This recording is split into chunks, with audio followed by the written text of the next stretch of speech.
Welcome to Comfort Zone, a podcast all about pushing your host, outside of their comfort zone. I'm Christopher Lawley, and each week I am joined by two voracious co-hosts. As always, I'm joined by Matt Browser. Matt, how are you doing?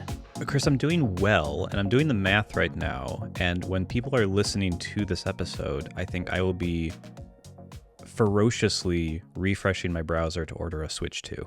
I right there with you. It's funny. Nintendo Switch 2 news keeps dropping like right as we sit down to record. Last time it was, oh, you don't get pre-orders, and now it's, hey, the pre-orders are on the 24th or something like that. So yeah, happy Comfort Zone and Nintendo Switch 2 pre-order days to the US and Canada. Woo. We're also joined by Niléane. Niléane, how are you doing? Hello. I look like I'm crying, and that's because allergy season. It continues. The most wonderful time of the year. Yeah. Oh yes. I will show you for video watchers, I guess, not listeners. I have to flood my eyes with this multiple times a day. Oh, jeez. So that I can still see things. But yeah. Anyway, that's how I'm doing. All right. Well, I hope you. Well, luckily for podcasting, it doesn't require too much seeing. We just Exactly. talking. Yeah. But I would like you to be able to see.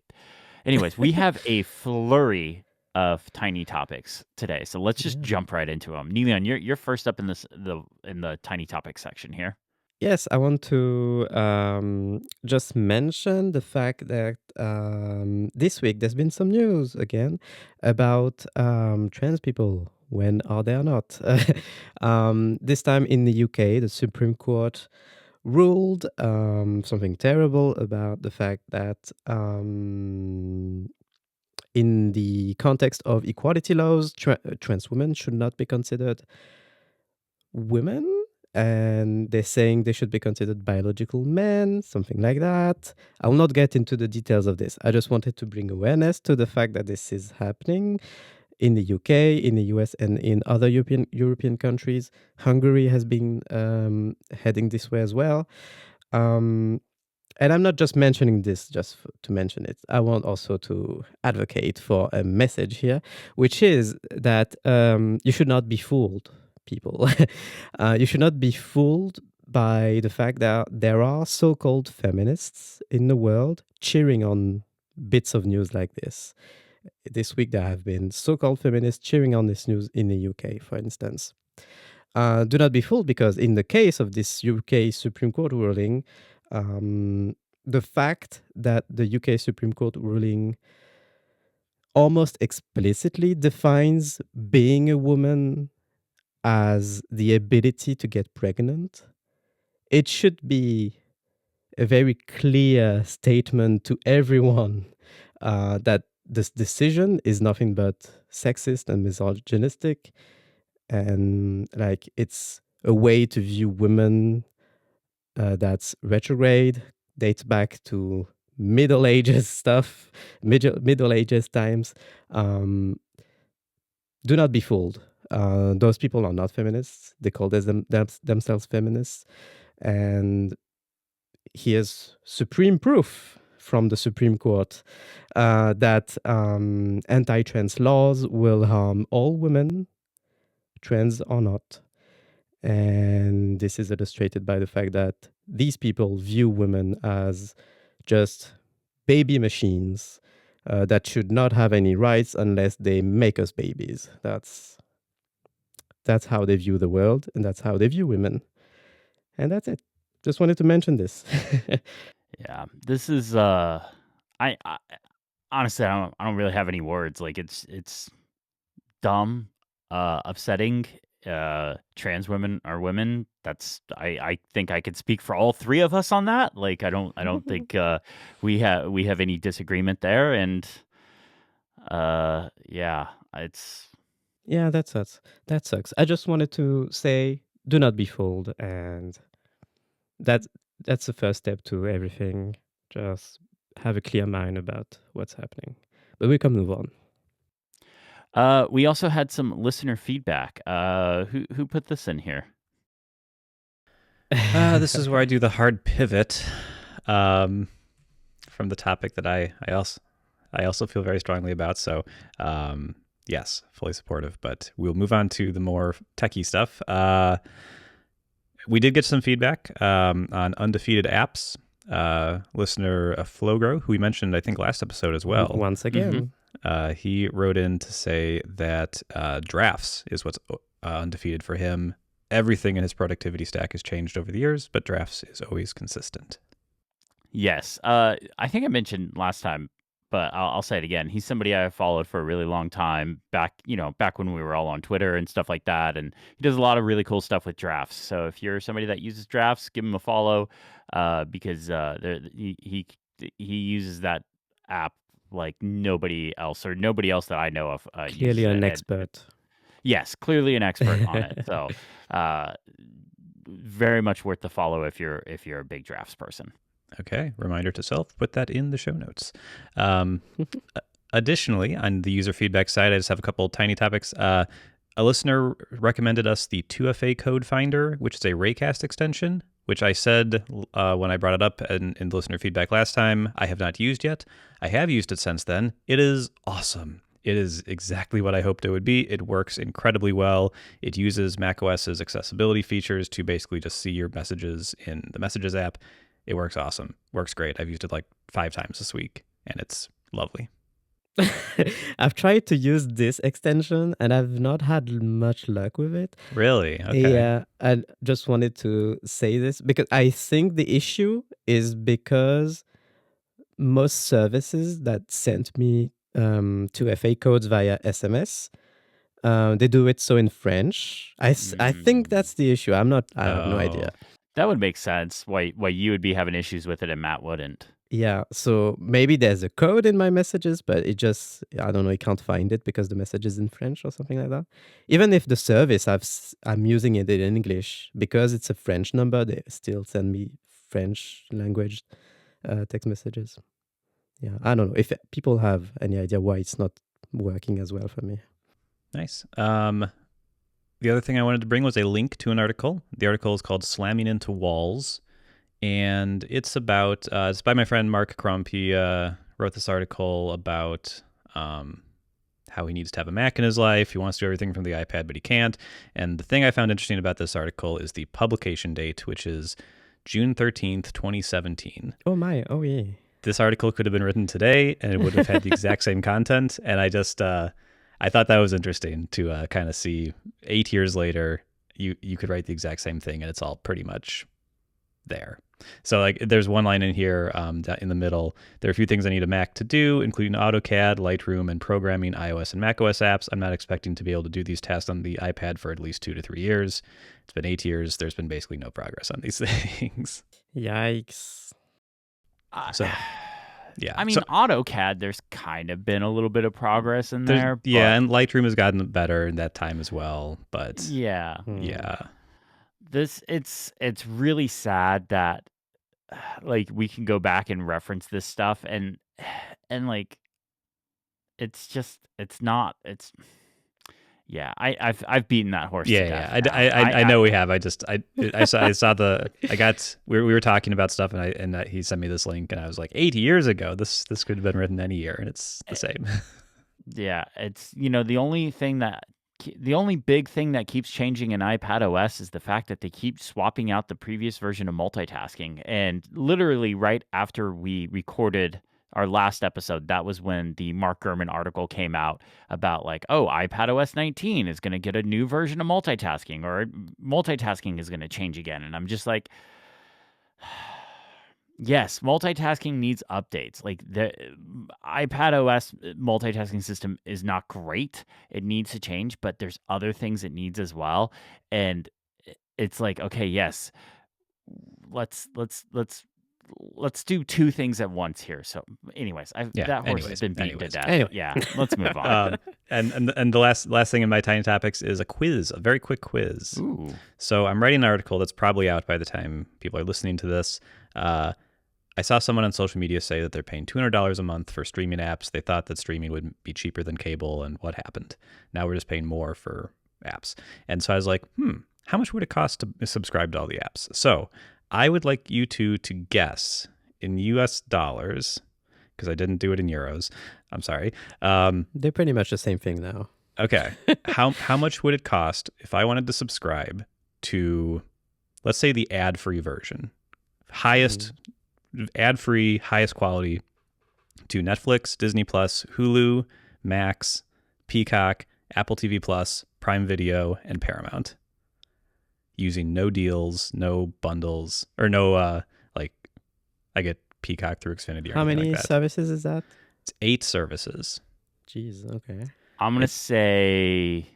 It's basically every service to watch everything people talk about. And all ad-free. All ad-free, all 4K. And like 4K. Okay, I'm going to say you said 8 services, so I'm going to say $175 a month. Okay. I would say 120.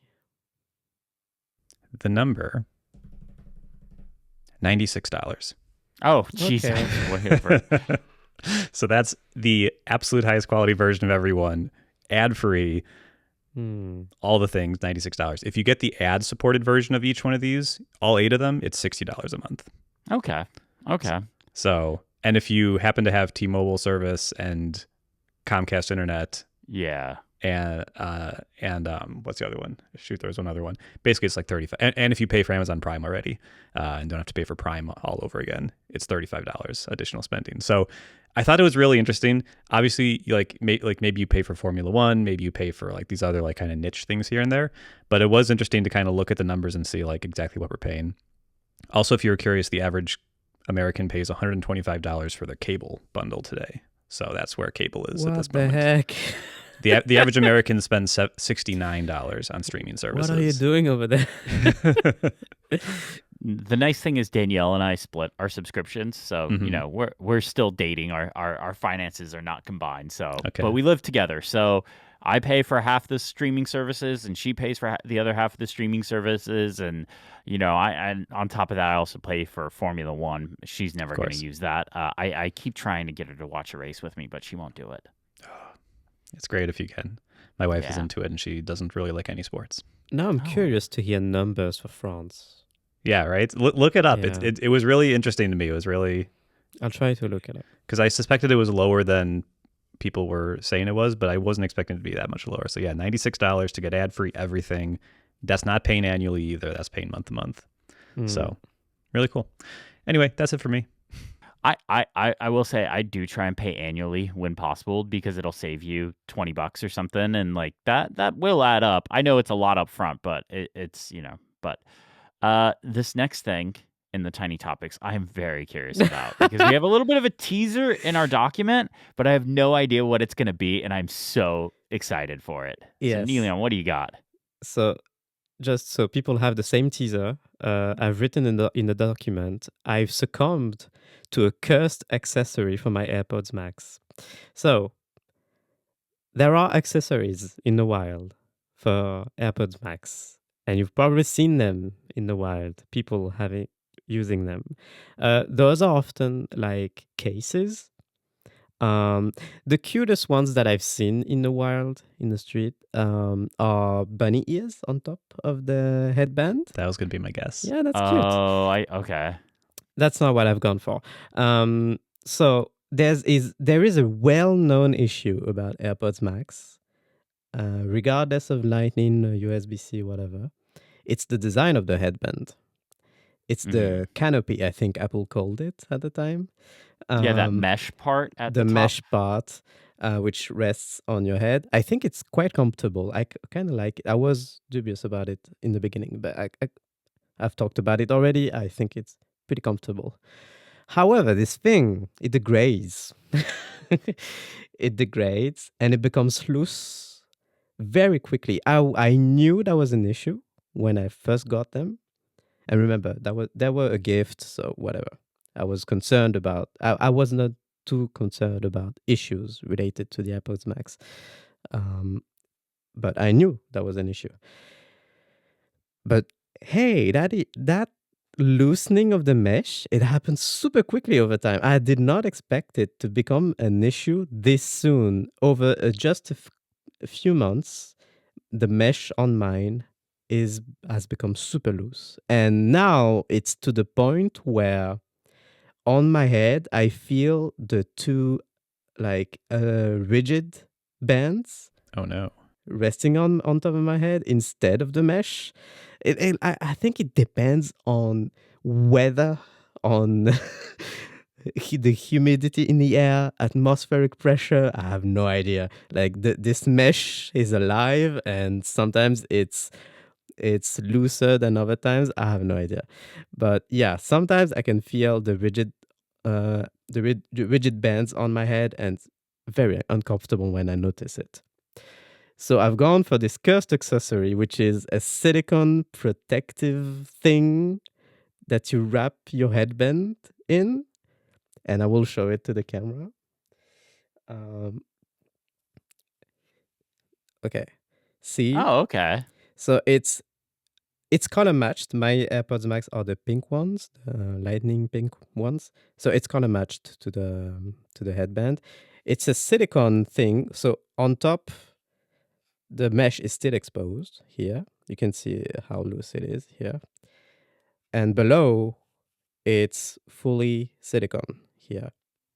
Oh, and is it pretty comfortable to wear? So, and you can see if you're watching the video that the bottom part in silicone, like that part rests on my head, and it's pretty comfy. Yeah, Okay. yeah, Nice. it's flexible Huh. and it's got some resistance to it. I'm trying this out. So far, it works. Like I'm not feeling the rigid headbands on my head anymore. Yeah, that's really Uh, good. Because yeah, those are metal and yeah, they're oof. metal. This costs like you can if you search for this on Amazon, like you can. There's a billion of them. These little silicone things, there's a billion of them. They go from €5 to €20. I have no idea. I picked one out at random, and yeah, it's been fine. We'll see. There you go, my cursed accessory. It's less cursed than I think you. I think it's a bit cursed. I kind of hate that I had to buy this thing. I was just gonna say, I see this as like solving a problem. I don't see this as a curse. In fact, I Yeah, might get one of these because I'm starting to have the same issue you're having, where like the mesh is kind of starting to give away. yeah. So, I mean, I've had my AirPods Max. I got those on day one, so I've had those for a few years, and they're the Lightning ones. They're not the USB-C ones, so it's been a few years.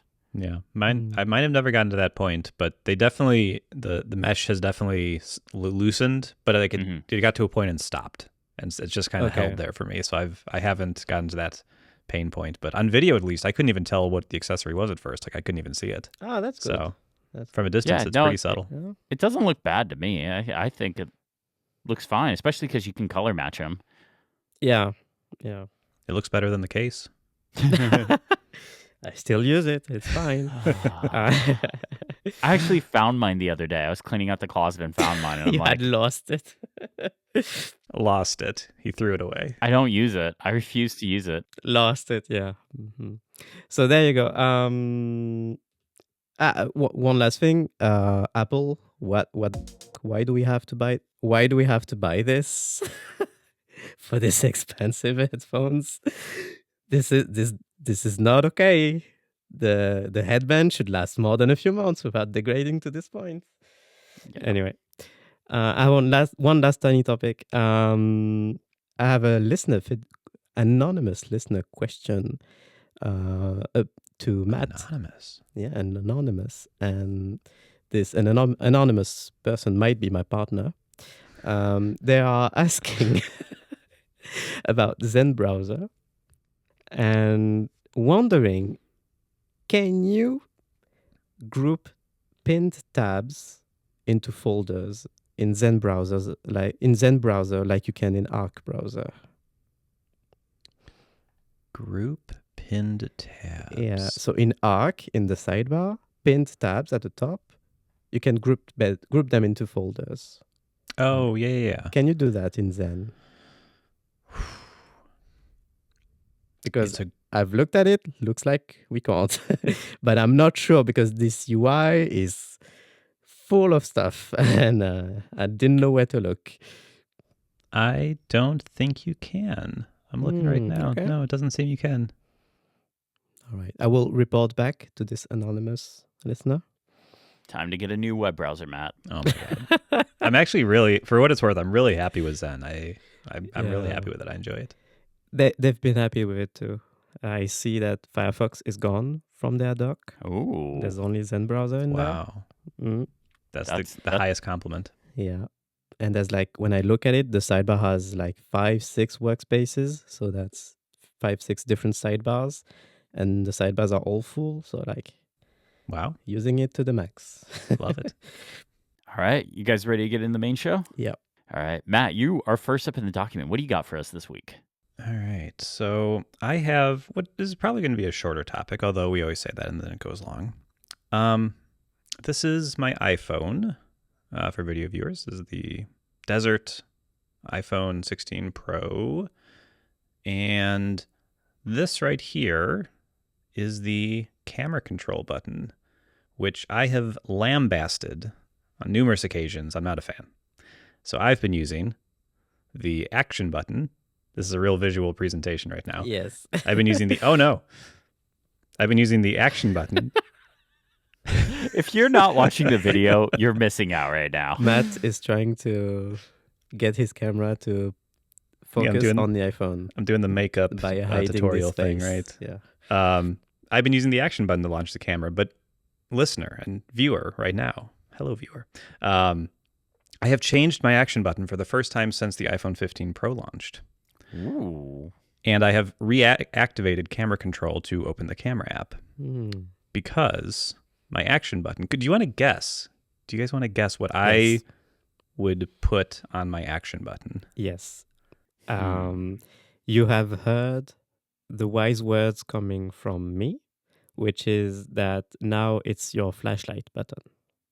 Okay, good guess. I'm going to guess. You know what it's for? Okay. Matt, you are well known as being part of cults, multiple cults. Is it a superhuman button?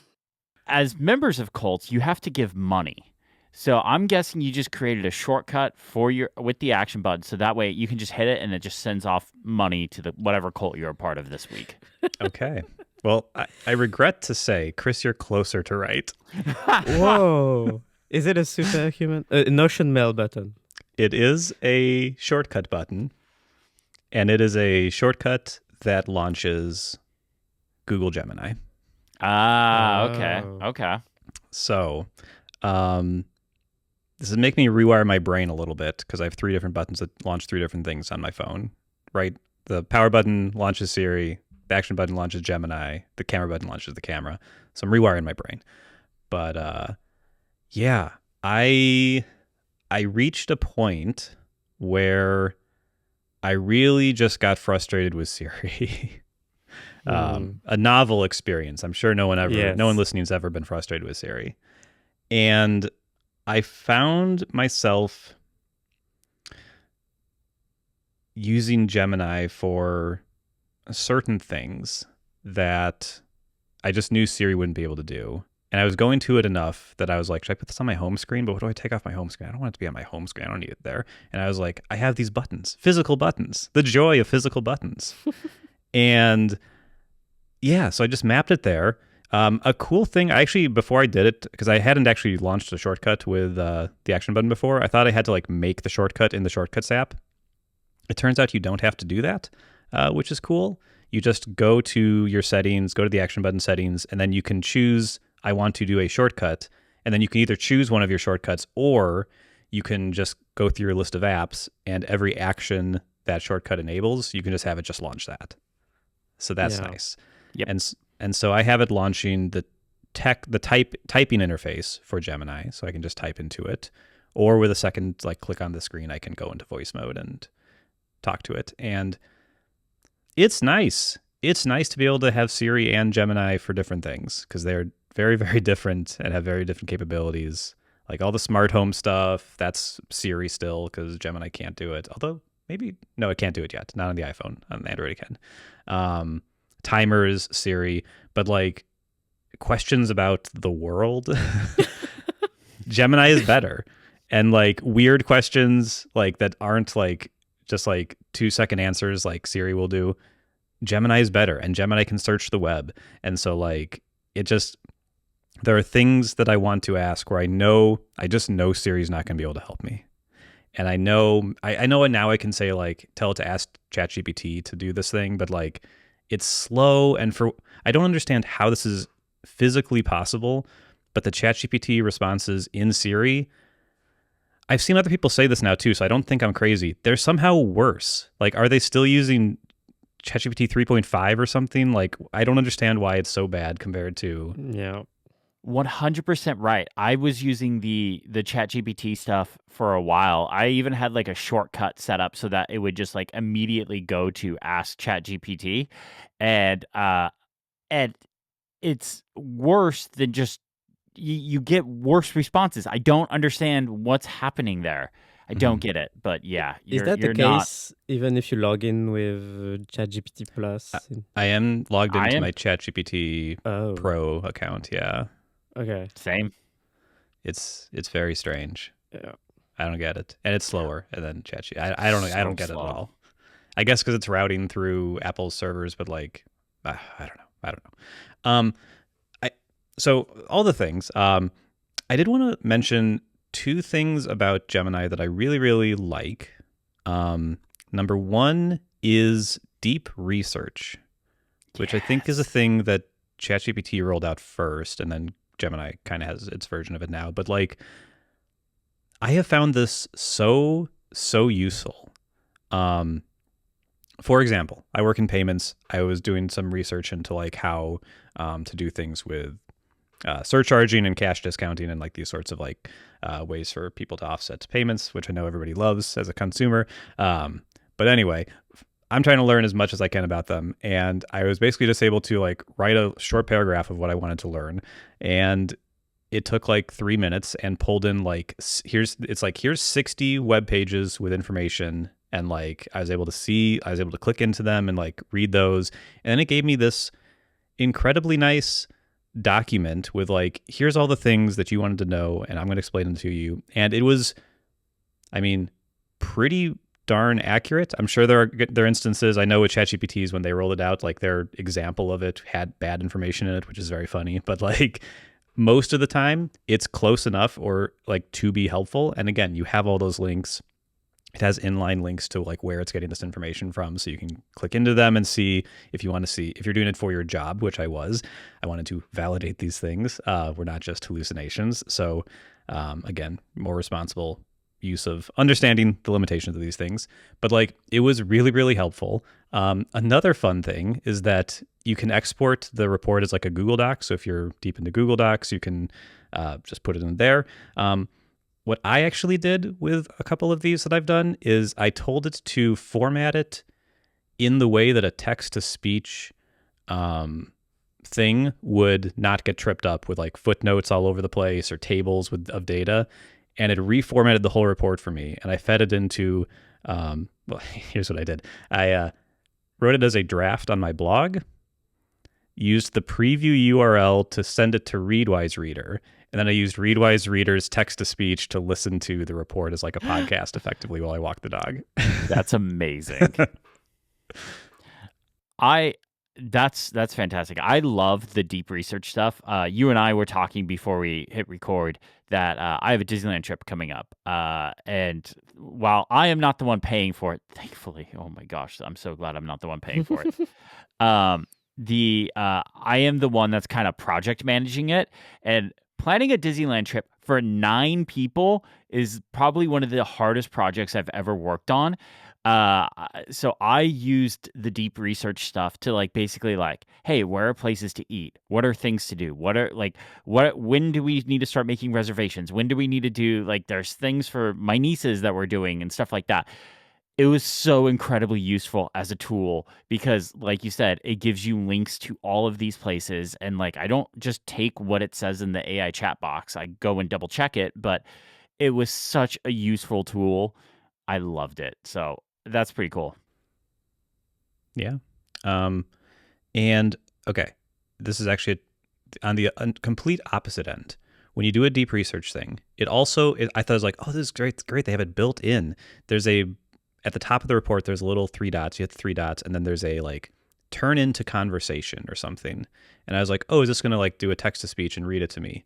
No.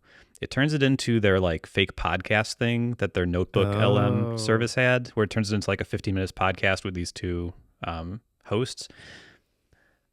I hate this with every fiber of my being. Yeah. I hate these podcasts. They are so vapid. They sound like there's like, you know how there's, I'm sure you've seen these like jokes of like what most podcasts are like with like two people and they're like just about to start getting going into like what we're about to talk about, or we're about to say something really important, but we're going to build up to it. And like, it feels like it's just that. It's just like, they're saying these inane things and then they're like, oh, that's really interesting. And like, no matter what the topic is, it's just like, I find them so obnoxious. I find them absolutely terrible. And it's the worst way to listen to anything in the world. It's cool, I guess, that we can do this, but I find these to be the absolute worst way to learn about anything. These stupid little 15-minute podcasts they generate. What about Everything Zoomers? Do you think Yeah. Zoomers would enjoy those? The kids these days. Man. You know what's funny is Notebook LM is the reason why I'm still subscribed to Gemini and not just all in on ChatGPT. I love the Notebook LM feature because what I did is I took all of my scripts and all of my research notes for like the last couple of years and uploaded it to it. And have just like, I can sit there and ask questions and be like, oh, when was the last time I covered things?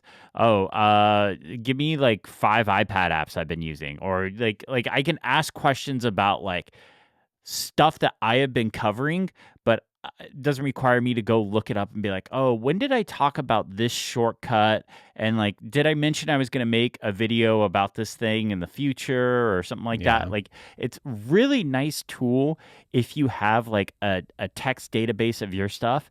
But I completely agree. The podcast thing is the dumbest thing that's come out of Silicon Valley in a while. So, well, Yeah. at least since the AI pen thing. Yeah.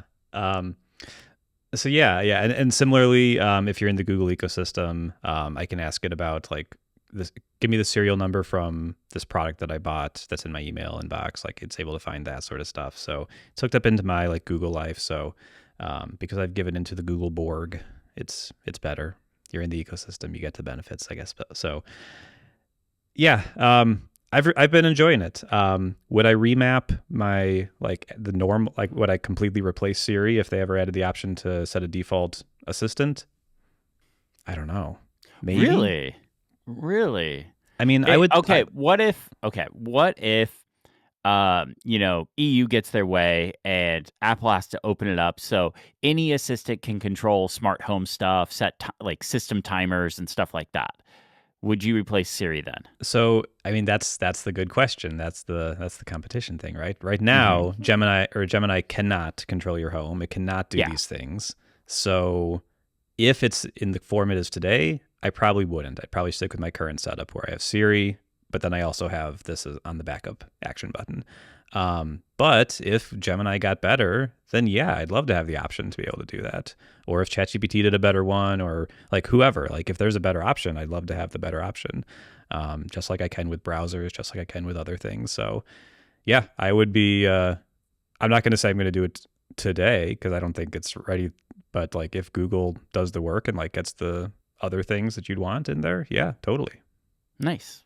I think I would too. I think if you know, there was like all these other assistants had access to system timers and smart home stuff, just like I said, I think I would replace it just because what's the deal with Siri? It's so bad still. I know mean, there's leadership shakeups and all that stuff, and hopefully it does get better. But I mean, it's been what 10 years? No, it's been more than 10 years. When did the iPhone 4S come out? I mean, 2011. Yeah. So Yeah. So yeah, I mean, maybe Siri will get better. I don't know, but like, yeah, it would be nice to be able to choose the voice assistant that works best, not just the one that's kind of on there mandated. So thrusted upon you. yeah, But at least Siri glows, you know. the glow is nice. Listen, it's so vapid, but like when I turned off Apple Intelligence for a little bit, and I did miss the glow. That Oh. was they should not have put out the glow yet. I am a firm believer that they should have held that until the new Siri was ready, because all that was doing is painting a turd gold, and Yeah. you can paint a turd gold, but it's still a turd. Yeah, I still see people trying to do things with Siri, like have like back and forth conversations with it, and like some of the things that they like said was going to be there, and like they're like knocking it for not doing those things well. But I'm like, they never really shipped that, so like but like people expect it to be there because they said it would be there. So yeah, it's a whole Well, mess. it's like they put in the follow-up thing, and the follow-up kind of works, but not always, and it's Siri. So yeah, that's it for me. All that on a little action button change. Nice. Nice. Well, I am curious, for the camera control button, did you disable all like the extra gestures and stuff, like changing f-stop and lens? Okay, yeah. Yeah. That's I still have those disabled as well. Like camera control is just click the button, open the camera app, click again to take a photo. Yeah, and it's good for that. Yeah. I like it. The other stuff is too fancy. Yeah. I like the swiping to zoom though. I like it. Really? To change lens, like to go to from 1x to 2x, 3, etc. I found myself accidentally bumping that too many times. Oh, really? Okay. Because it was just like, because it was such a soft press in order to like activate it, and then like if you just slide your finger across it, I don't know. I just want to be able to quickly take open a photo, especially like with the I mentioned I have a Disneyland trip coming up. I'm going to be taking a lot of photos. I just want to be able to quickly open the camera app, snap a photo, and move on. So, all right, Niléane, you're next up. What do you got for us this week? Okay, so I've got a techie thing. Okay. Very in the weeds thing. Ooh. Let's talk about DS Store files. Oh, yeah. Let's get nerdy. Wow. We're in the weeds. Yeah. We are going to get nerdy. Yeah. So let's recap what those are. I'm sure everybody listening to this knows what they are.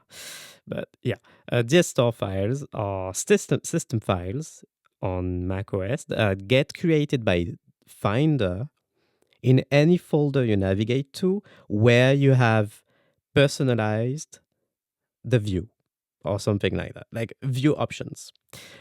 So this file gets created if you change the icon size, if you change the view from column to lists or icons, if you, I don't know, if sorting, I think also is stored in those files.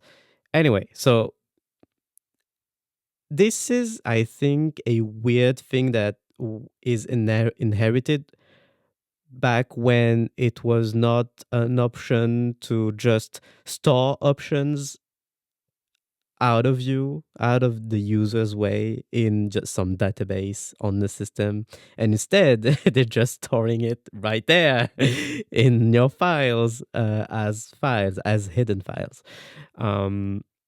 I guess it works, and it's got a neat side effect, which is that they are portable. So if you copy a folder where you have customized the view and the layout, and that folder hence has the DS Store file, if you copy that to another Mac, those options should port over.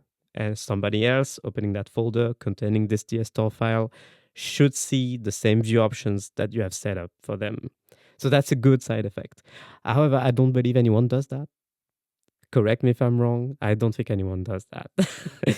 Not in 2025 anyway, where we sync files more than copy on USB sticks and share.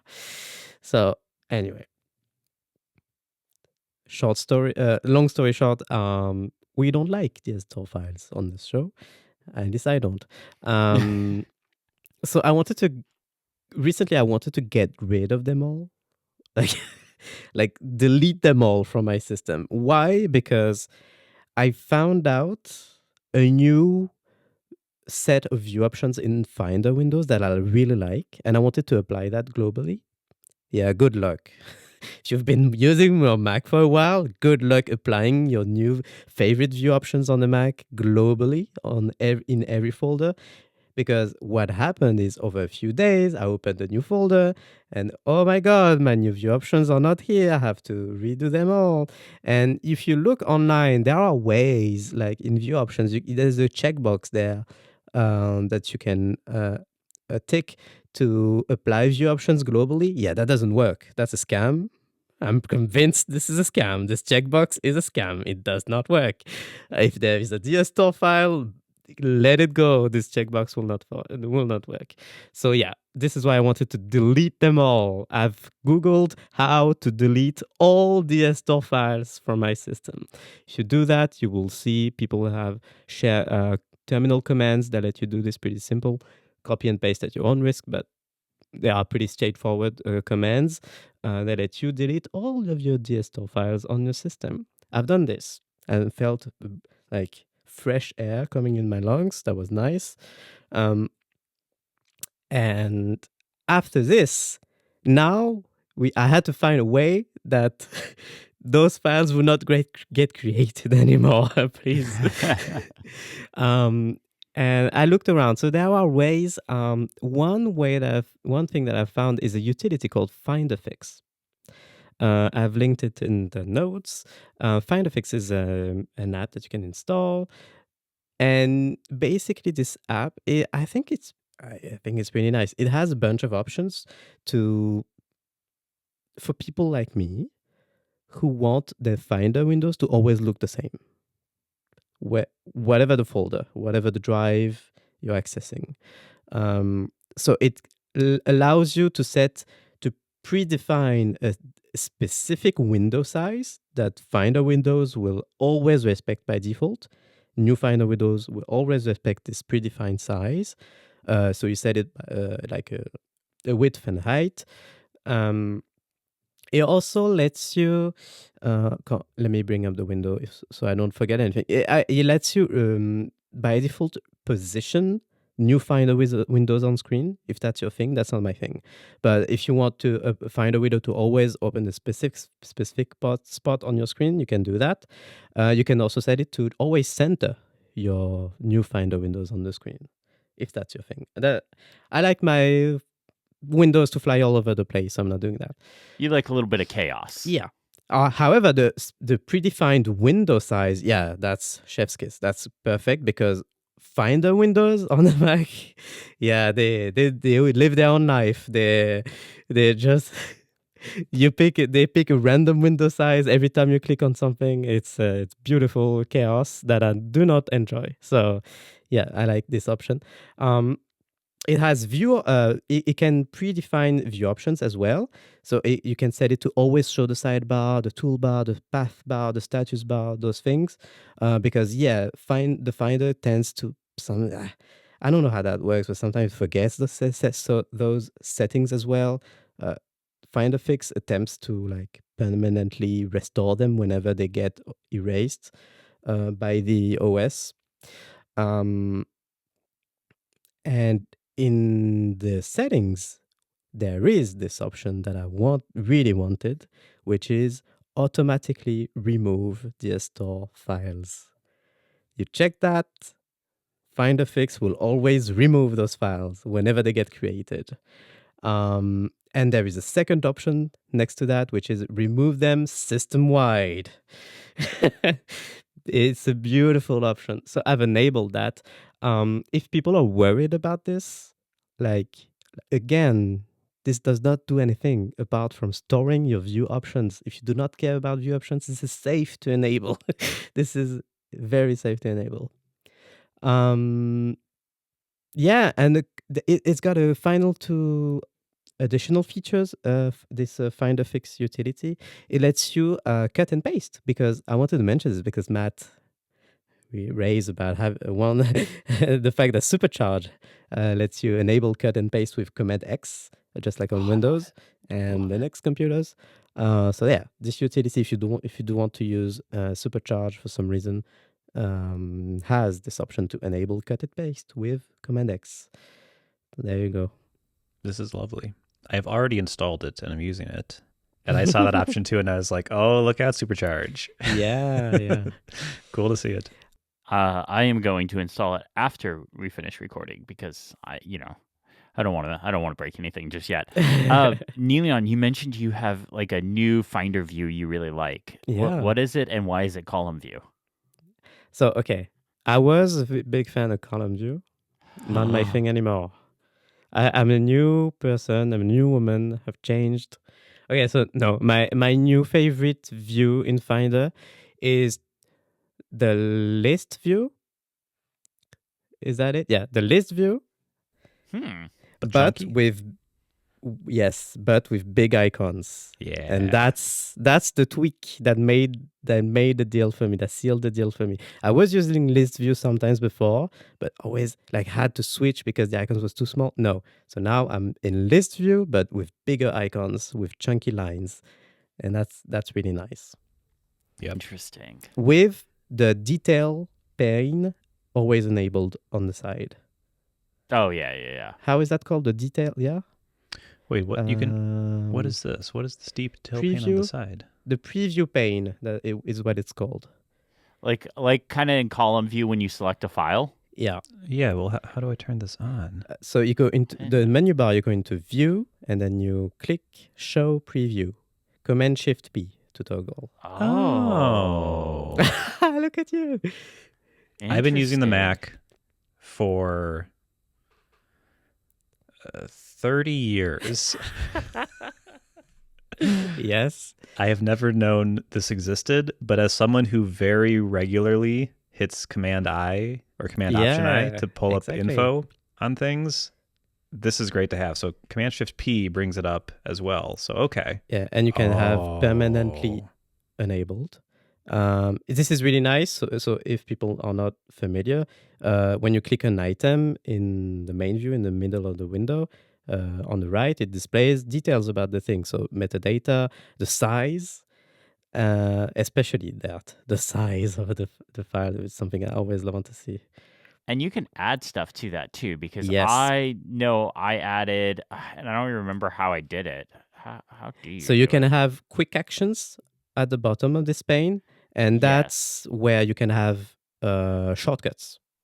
So, but there's also like the information. So like if you click on an image, you can add like dimension and stuff like that. I know I did it with video files. I added, I swear, I think I did. Because I added codecs, I think, because I don't think that's there by default. Add tags? No, so that's... No, it's under show view options? No. Finder has a lot of hidden things. There's so many like weird things that you can do in Finder, and I love it. Yeah. Maybe it's under... Wow. But the thing I like about this preview pane is that when you select multiple files at once, shows you the total size of your selected files. Really useful. So I found what I was talking about. Yeah. If you right click on the file, and this is going to be different for each file type. So if you have like an MPEG-4 file, you can right click on it and you can go show preview options. And in here, you can enable more information to show on that preview panel. So for example, for MPEG-4 file, I have dimensions and I have codecs enabled too. So I can see that this file I have selected here is MPEG-4 AAC H.264. Yeah, I can see it. On an image right now, you can enable any EXIF tag on an image, and even like the location, if there's a location attached to the file. That's really nice. You could do aperture, you could do ISO, f-stop. Actually, this is I am enabling all of that right now because that is something I could use. That's fantastic. Yeah, I like it. This is crazy. Yeah, there's a lot of weird stuff you can do in Finder. In fact, that's actually giving me an idea for a video. Get off my turf, Lawley. Back to the Mac, baby. Back to the Mac. Yeah. That's my entire segment, guys. I just wanted to share this Finder Fix app which is really useful. By the way, forgot to mention earlier, a Finder Fix is not notarized. It's It is not a not. I learned notarized that. app. Yeah. And yeah, you learn that the hard way when you're trying to install it. macOS will be like, nope, nope, you will not install this. Nope, you shall not pass. So you have to like try to open the file first, then head into system settings.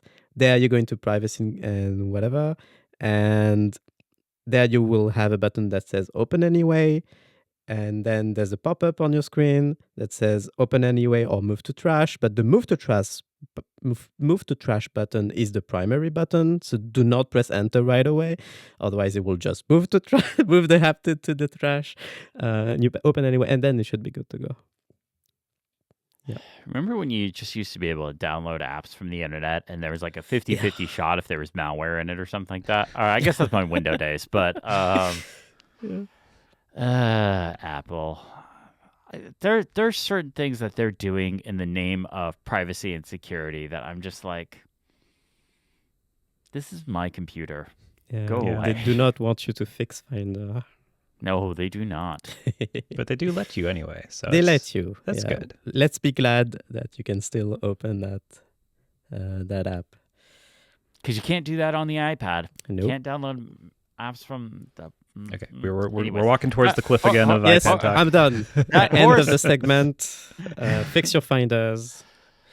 Love it. All right, you guys ready to get in the challenge? Yeah. Let's go. All right. The challenge was mine this week, and it was pretty open-ended. And the idea was I wanted you to automate your startup process.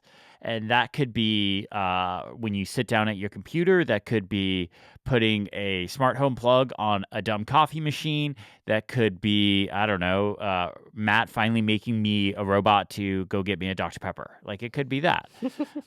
You know, he is a developer now. Like, I don't know what's taking him so long. You should be able to vibe code this yourself. Anyways, do you guys mind if I go first? Yeah. All right. I don't mind. I mean, I was like, wait a second. All right.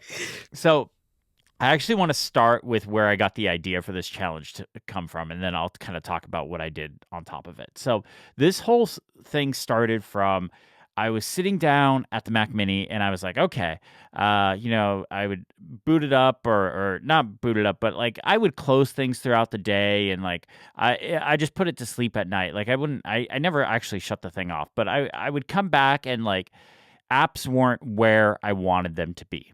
So I was like, there's got to be a really easy way to just open up all the generic apps I use throughout my day. So, Safari, Mail, task managers, Ivory, Obsidian, all like just the general apps that like I have open throughout my day. So, but the challenge is I use spaces. So I couldn't just have like a shortcut that opens a bunch of apps or add things to like login items or something like that, because I wanted apps to open up in a specific space.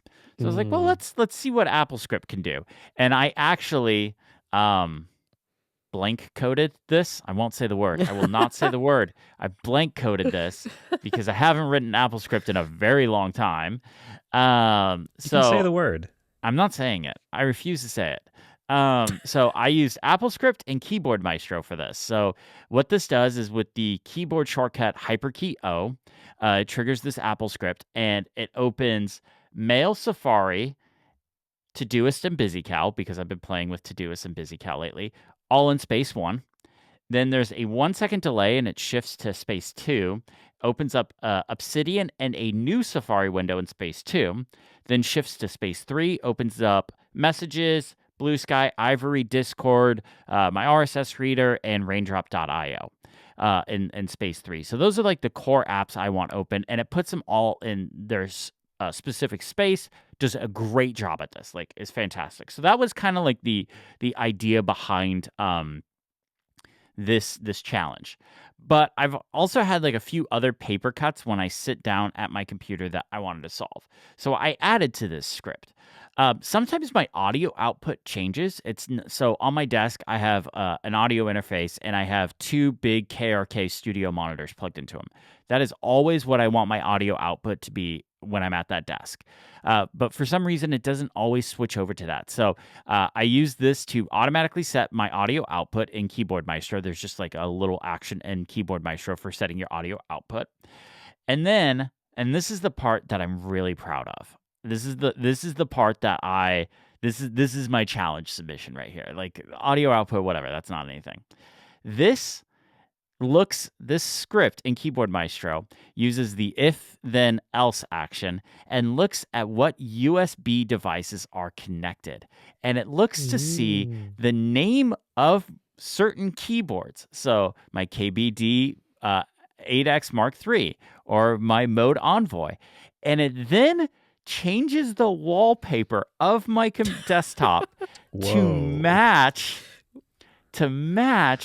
the keyboard color. So like if it sees the KBD 8X one, which is a green keyboard, it uses a greenish image to match that. Now the hard part of this was I use spaces. So if I just use the action, just the one-off action to set the wallpaper, it would only do it for whatever the active space was. It wouldn't do it for all the others. So I actually went in and did set wallpaper and then an AppleScript action to switch space, set wallpaper, AppleScript action to set space. So it actually jumps through all of these 3 times. But no matter what keyboard I have attached, so if I use my Mode Envoy one, which is a black one, it uses a really dark black wallpaper. I love this. I love this so much. It's so dumb. It's absolutely pointless. Does nothing. I absolutely love it though. And then the last thing the script thing does is it runs my mode cut shortcut, which just basically has me enable a focus when I'm sitting down to work and stuff like that. But the important thing is, yes, my wallpaper now matches whatever keyboard I'm using that day. Be honest with me. When you were, let's pick a different name, Daft Punk coding, you probably had this working, and then you were like, you know what I bet I could do? And then you're like, robot, could you also do this on all the spaces? And it was like, I got you. Yeah. It's pretty awesome that I could do this. So I didn't put it all in the main Apple script that opens up the apps because I couldn't figure out a way. It was having issues like detecting the different USB devices with AppleScript and like the names and doing the spaces. I don't know what was happening there, but when I did the if then else action and then use the USB, it's like a USB. Let me look it up here really quick so I actually have it right. It is so it's okay. I misspoke. I'm sorry. It's an if any condition is met, there is if the USB device is KBD8X, that's the one it starts off with, it pulls this desktop image. But then it goes into if it's something else, it pulls another. If it sees the Mode Envoy, it pulls something else. Then I have a few other keyboards and stuff like that. I didn't do it for all like 20 something keyboards, but I did it for like the ones that I use the most. And this is fantastic. I love this so much. Give Chris a Mac and he goes crazy. Yup. Yeah. It's like we put you just in like a supercar and you're like, oh, I can do so many things. It also sounds like you've recreated how the way you've been using focus modes on your iPad. Kind of like like I did have wallpapers change based on focus modes. Yeah. But with the iPad, obviously there was no way for it to, like, there's no way for me to automate like, hey, see what mechanical keyboard is attached to you and change the wallpaper based on that. But yeah, I mean the part where you change the home screen layout depending on, and the wallpaper depending on the focus mode. Yep. I this to me, I think might be the challenge I am the most proud of because it's the dumbest thing ever, but it's absolutely the most me thing. Like, hey, have your wallpaper determined by what mechanical keyboard you're using that day. I love it. I think it's great. Well done. All right. Well, that's me. Niléane, what'd you do for the challenge? Yeah. So mine is so simple compared to yours. Okay.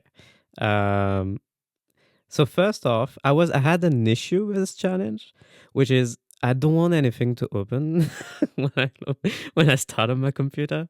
So I've got a bunch of apps that open at logins, but those are menu bar apps that are like they don't spawn any windows or anything.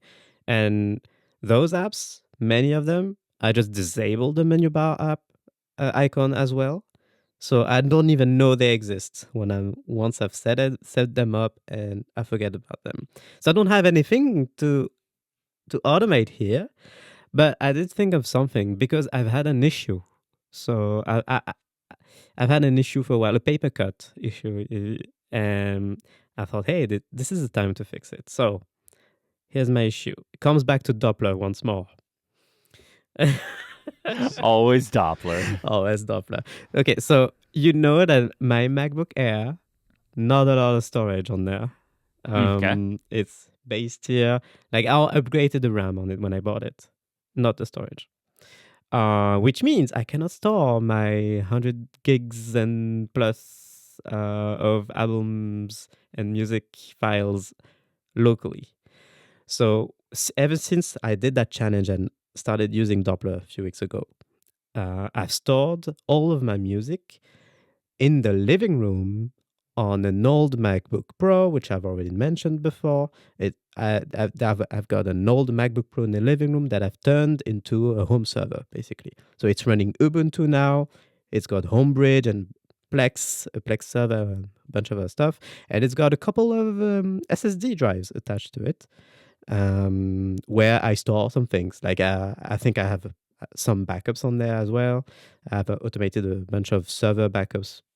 Anyway, so I've stored as well all of my music on there, and I've set up a what is it called? A Samba drive, Samba share drive, whatever. SMB. SMB, yeah.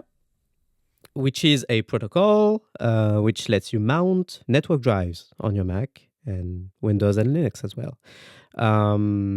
So in Doppler on my Mac, the library folder in there, I've set it to point to that network drive. So basically, Doppler on my Mac is streaming the music from this home server in our living room. And that's been working great.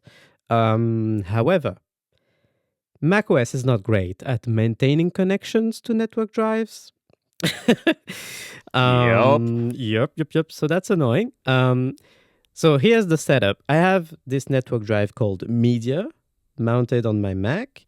And the way I've been doing this so that Doppler can access it at all times is I've added that network drive to the login items. Because, hey, you can do that. I didn't know. You can do that. You can drag and drop a network drive into the login items section in system settings. And it means that when you boot up your Mac, macOS will automatically mount the network drive. And that's been working. However, whenever my Mac goes to sleep and I wake it, then it's chaos. The network drive is still there, but macOS isn't really connected to it. I double click on it and a whole bunch of errors, and I have to unmount it. But then if I try to unmount it, most of the time I will notice, hey, this network drive called Media. Now you have 100 of them showing up in Finder. So it's somehow, there's a bug, and it's a known bug because people are talking about it on Reddit and Stack Overflow or whatever. This is a known bug. When your Mac goes to sleep, it may duplicate new network drive. And it will mount it many times.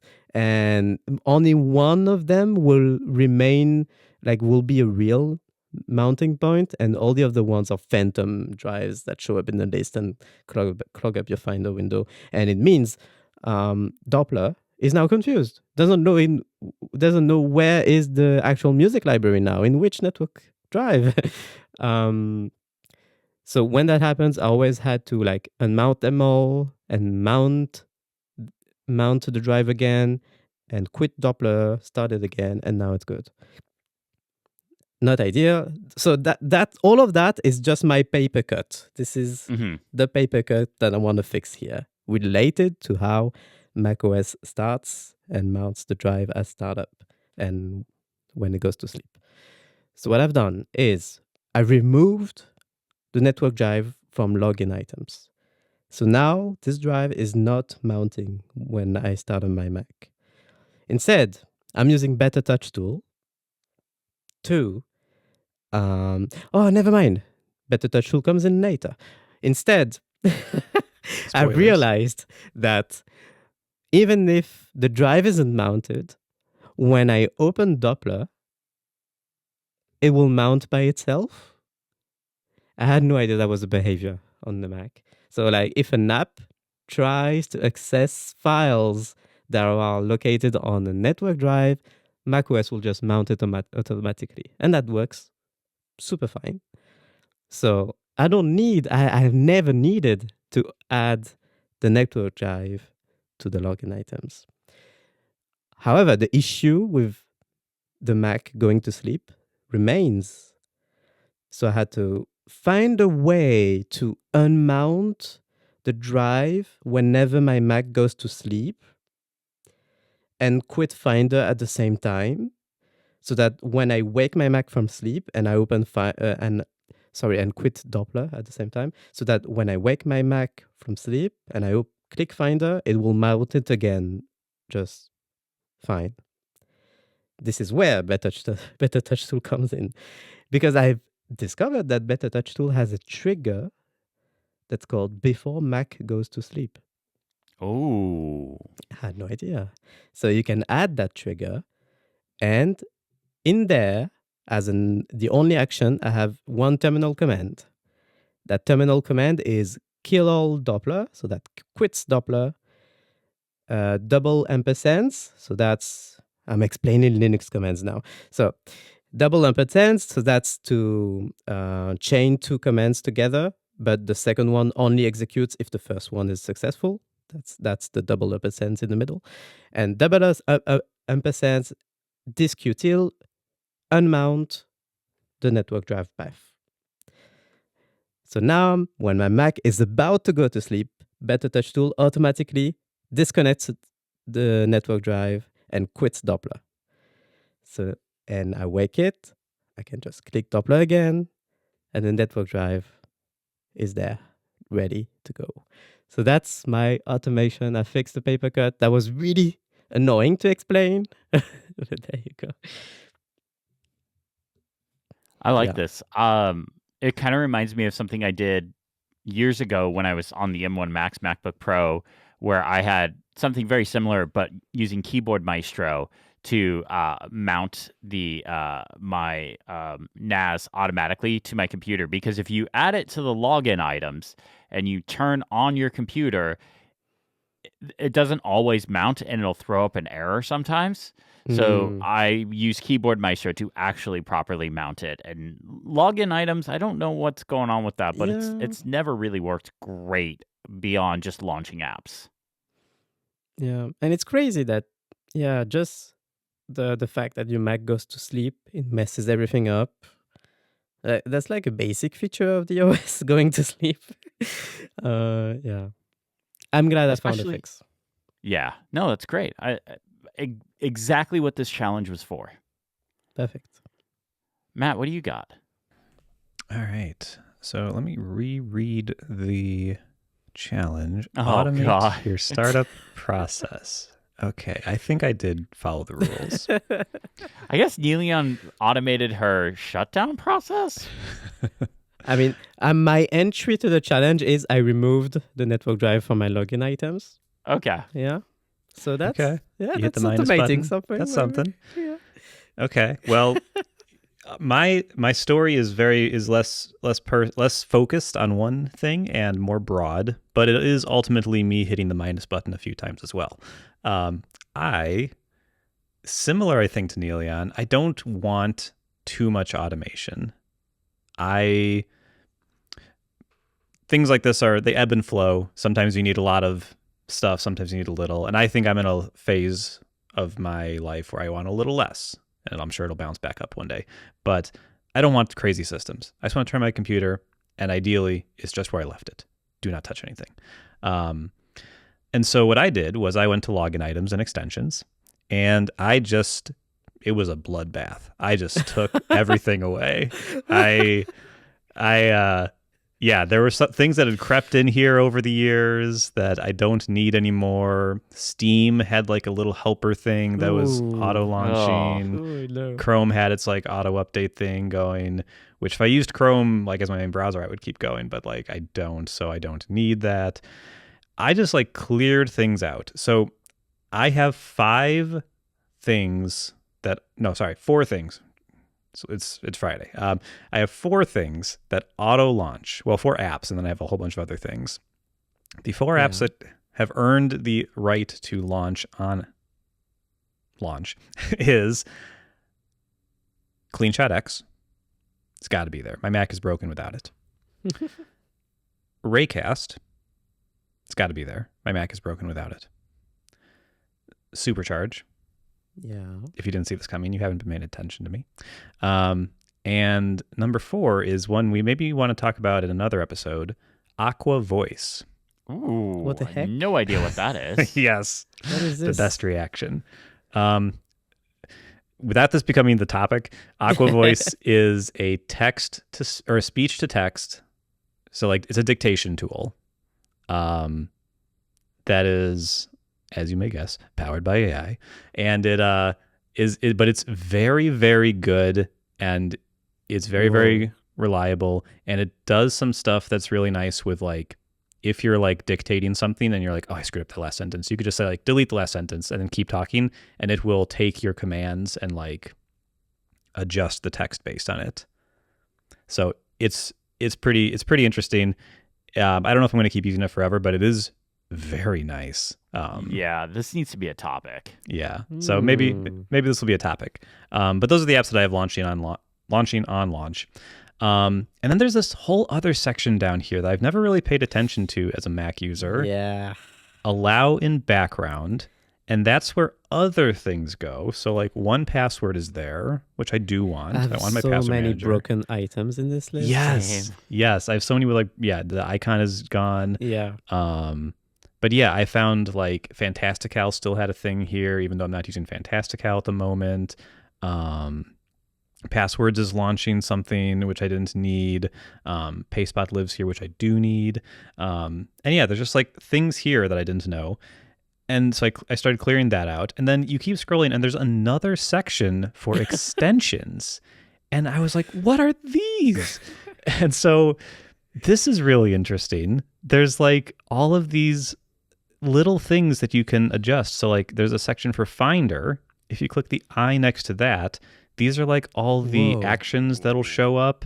This is like another interface to like, because I think in like the share button or whatever, you can like manage, and like it brings up a view of like, here's all the ways you can share, and you can like adjust it. This is in the preview pane too. Yeah, well, the preview pane I just learned about.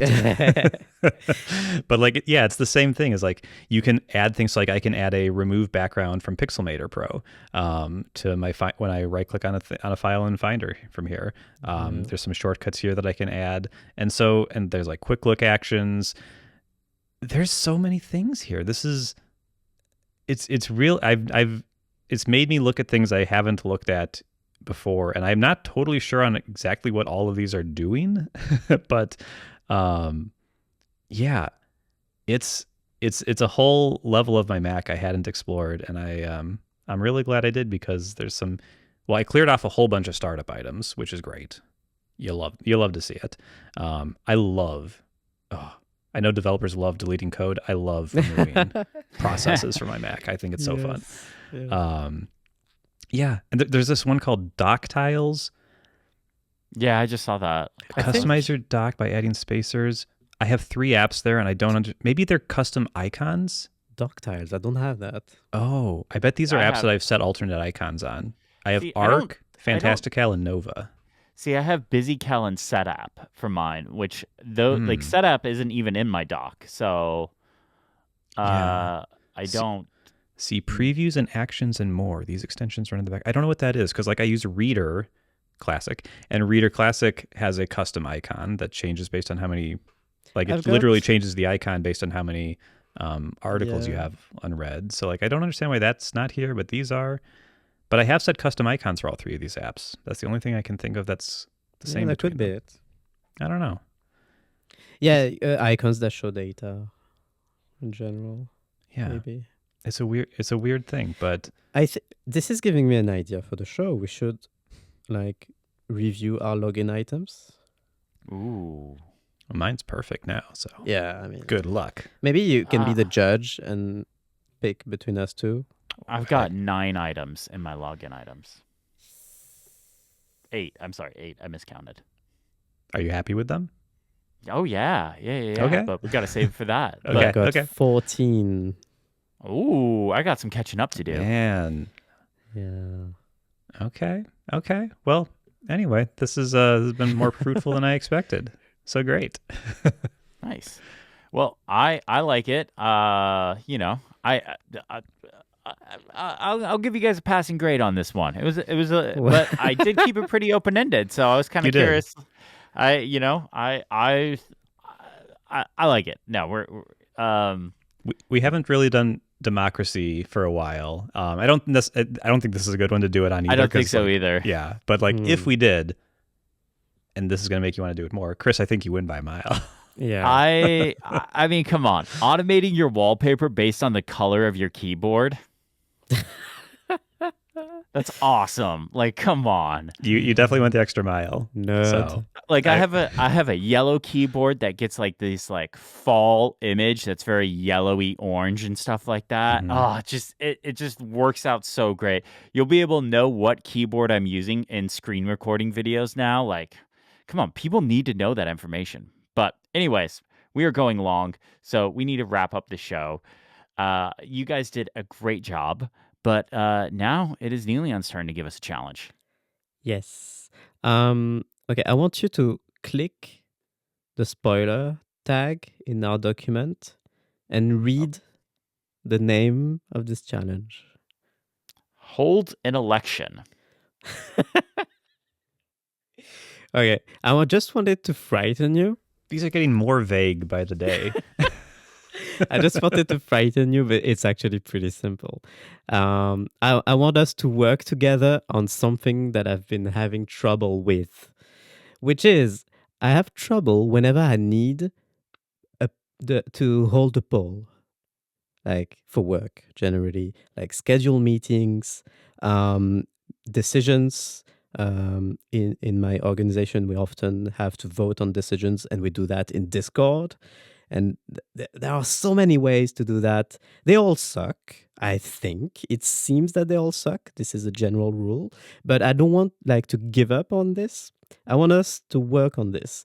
So I wrote hold an election, but what the challenge is actually is let's pick your favorite, your best poll / voting tool utility app that you can find for next week, and perhaps together we can solve this problem. Now, what if I don't believe in democracy anymore and I just want to go full authoritarian? I mean, yeah, that's a you problem, maybe. I don't know. I think that's an everyone problem. It's an us problem, really. If people are more familiar, I'm thinking of tools like Doodle.com. If that's still around, I'm not using that anymore. But yeah, Doodle.com, which is an online polling tool where you can send an invite to people so they can vote on a poll, or just it's often used to schedule meetings to see the best availability time slots in a week to organize a meeting, stuff, things like that. Okay, all right. Yeah. Usually I have an idea and I have no ideas. I know. It's a problem. I need a fix for this. Okay. Yeah. Usually I have like a gut reaction. And that's the direction I go. I am totally at a loss for this one. But it'll be interesting to try and figure out. All right. Well, that is our challenge for the week. Again, I just want to remind everyone, we now have a feedback form, so you can feel free to play along with the challenge. Let us know what you did, or answer the in-show question that I'm about to ask. So check that out. There is a link in the show notes, so you can send us your feedback. So my question for the two of you and our audience, if they would like to chime in, what is your current favorite headphones? Like, what are your favorite headphones right now when you sit down to work or Ooh, listen to music? What are your go-tos? I love this question. Easy, it's the AirPods Pro. AirPods Pro 2 Yes, with USB-C, whatever. with USB-C. Yes. Okay. So wireless charging of the case, quite a bit of battery life, more than enough than I ever need. Um, Comfortable to wear, and the noise cancellation is plenty for me, even on an airplane. And it's the one headphone that just works everywhere. It connects with my Apple TV if I ever need that. It connects with my Vision Pro, all my Apple stuff. They're perfect. They're maybe, oh boy, let's just say it. It's the best Apple product in the last 10 years, maybe.